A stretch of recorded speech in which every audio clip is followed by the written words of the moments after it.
I just recorded an almost 10-minute video explaining how I do the second step on my homebrew kombucha with no sound.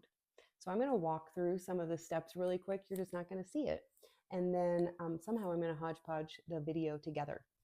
But so I had this brew jar and it was full of kombucha for a first ferment. And I had a couple scobies in there, if you can see. So when it comes time to do your second ferment, you need to make sure you have a clean hand, and you'll take your SCOBY out and set it aside with about a cup of brew. And we'll set that aside for the next brew that we're going to make. Give this a good stir, and then I'm experimenting with some different flavors today. Usually I use whatever juice I have in the refrigerator. Today I'm using lime juice and lemon juice.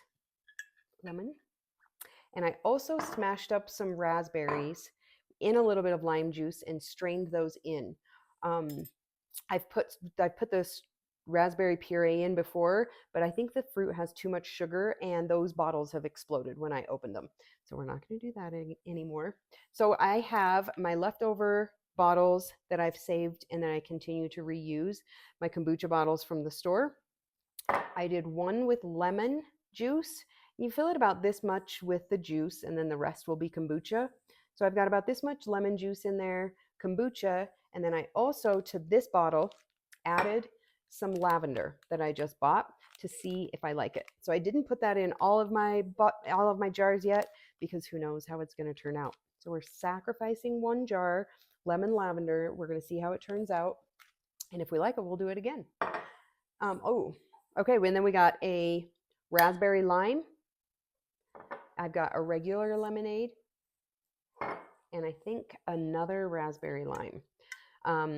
So I've got a couple of these jars on hand too, and these ones I like to keep in the refrigerator. You can just pour yourself a glass, but these ones are the ones that you can take on the go.